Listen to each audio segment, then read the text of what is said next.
Hey, first thing in the morning, we make a video. So I'm usually just half awake when I do these. Uh, so yesterday we did A blues scale open position slow moving exploration, and that was a lot of fun. So that would be this scale like this, A blues scale.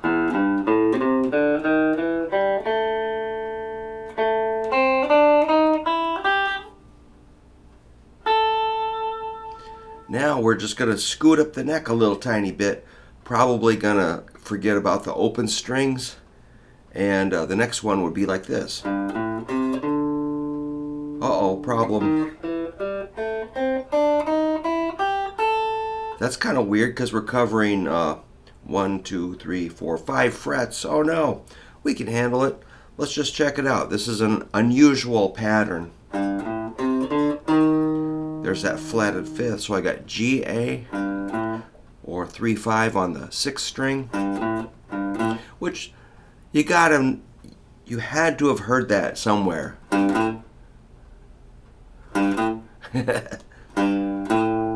So it's just a part of like popular culture, music. Then you got your C. I love that C. And I was going to say how C leads to A and G leads to A. I say that a lot.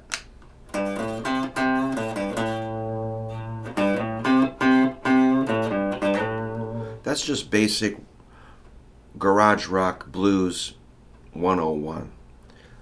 Basic guitar. Let's make sure everybody's got that G A, C A, like 3 5, 3 5. If you learn anything this week, make sure you got that down. G A C A. It's like the horrible Dead or Alive song. I'm sorry, I said a bad thing.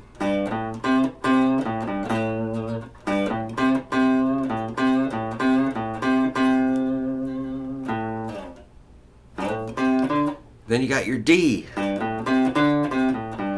that's a real square shape. G, A, C, D. Now when you land on the D, it sounds kind of funny. D, like you're kind of off balance. G, A, unless you're going to a D chord, then it sounds righteous. But if you're kind of soloing,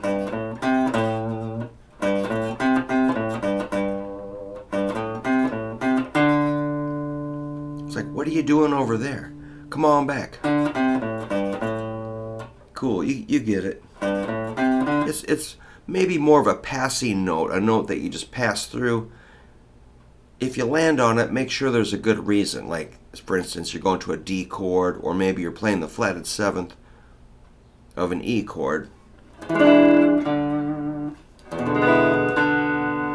D is in an E7 chord, but it's not in an A minor chord.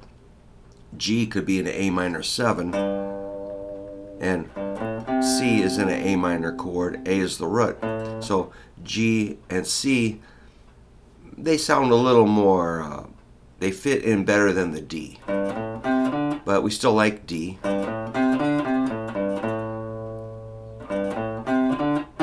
And there's that flatted 5th, which is kind of a far out note. That's the feature of the blues scale. That's the difference between the A blues scale and A minor pentatonic.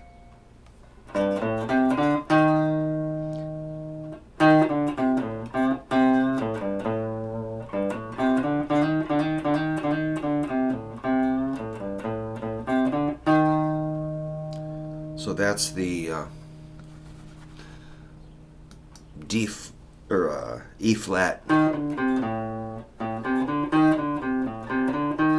that's good exercise for your pinky.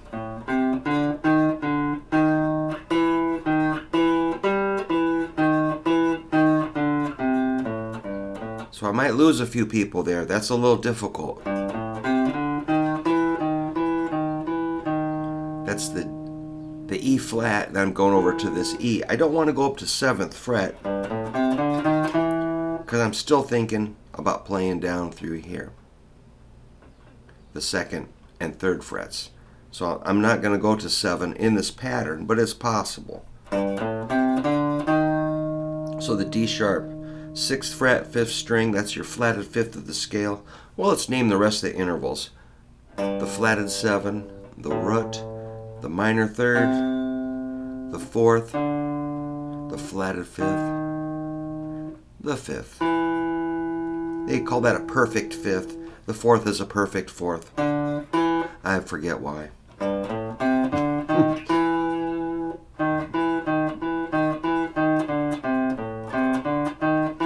So that E is on 4th string, 2nd fret.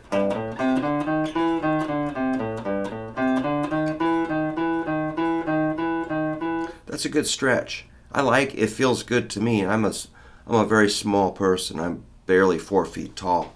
My hands are like teeny tiny doll hands. But still, you won't hear me complaining about a stretch.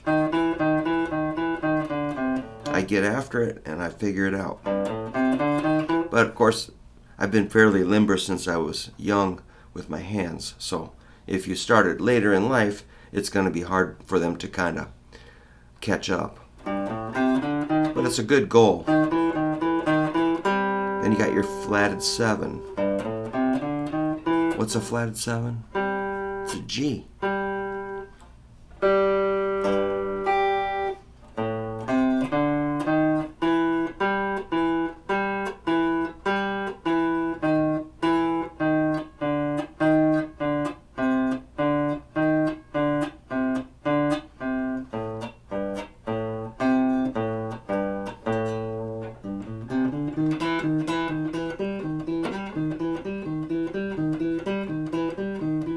So however you can finger that, this might be a little difficult. I realize this is a strange pattern.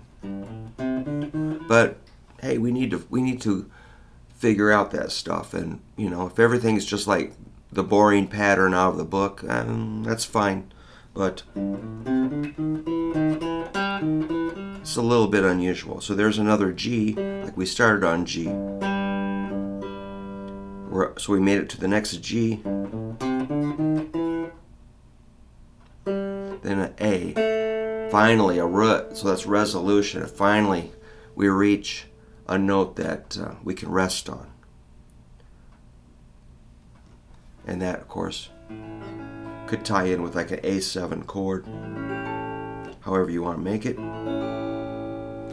I came up with a weird one yesterday. What did I do? Oh, holy biscuits. I think I did this. It's like a G7 up here. Add my pinky on 2nd string, 5th fret, and roll my middle over to knock out the D string. Let the G string be open. Just like a cowboy G7. Add pinky, 2nd string, 5th fret. Knock out the 4th string.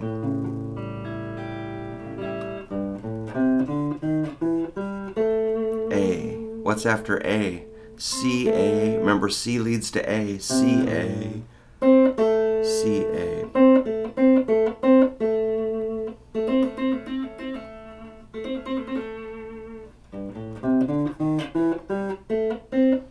So I'm going slow so you can pick this up. So pause and work on, just keep playing. You can pause the video or just hang out with me and play with me here. And try some of these little flashy moves.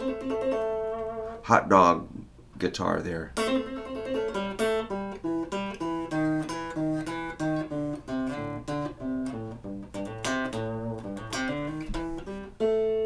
C, what's next? That's right, D. You get a gold star. Where's my gold stars? Right here. Gold star. You did good. All right. G, A, C, D, E flat, E. G, A, C, D.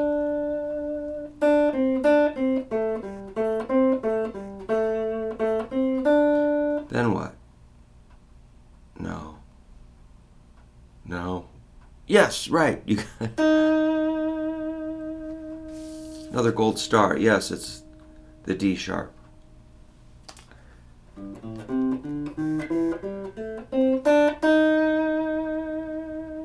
Or E flat. I don't really care what you call it.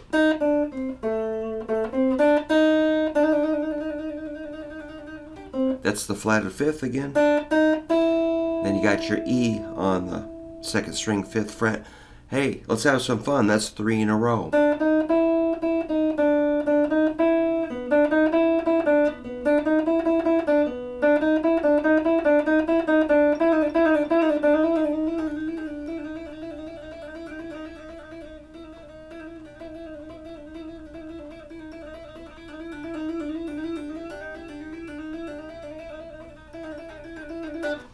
3 in a row is fun time.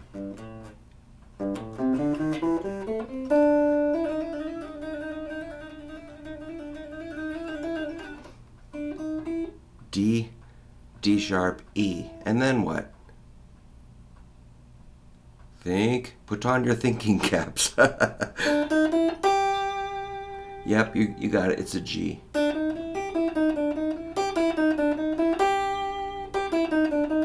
G, 1st string, 3rd fret.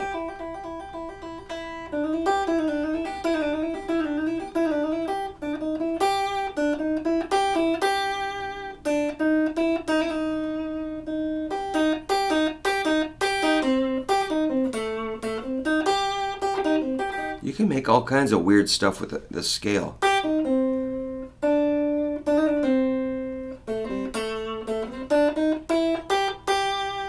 And finally, yes, the root at the 1st string, 5th fret.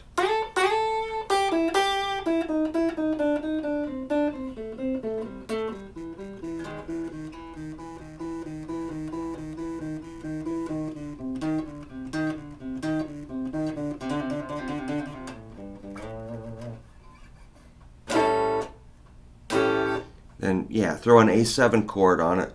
So if you're doing a blues progression, 3-chord, 12-bar blues or whatever, something similar to that, this scale is like, it gets you in the right solar system of the key.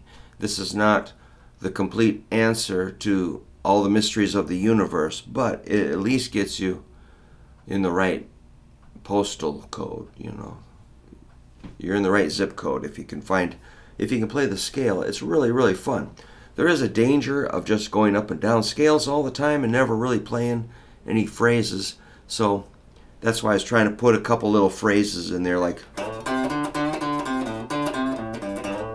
kind of sounds like music.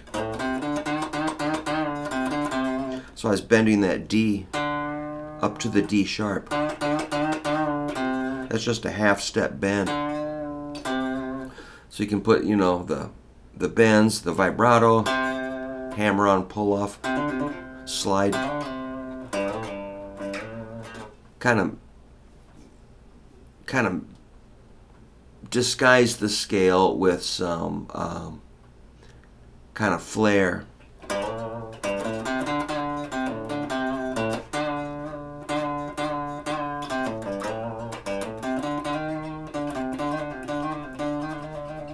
Slides, hammer-ons.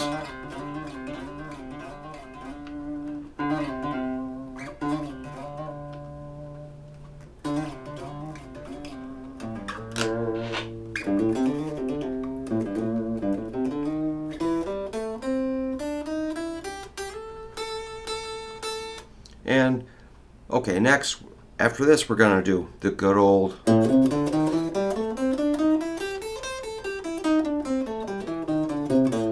So we're thoroughly working our way up the neck. This is the way I would learn it, or this is the way I think is cool.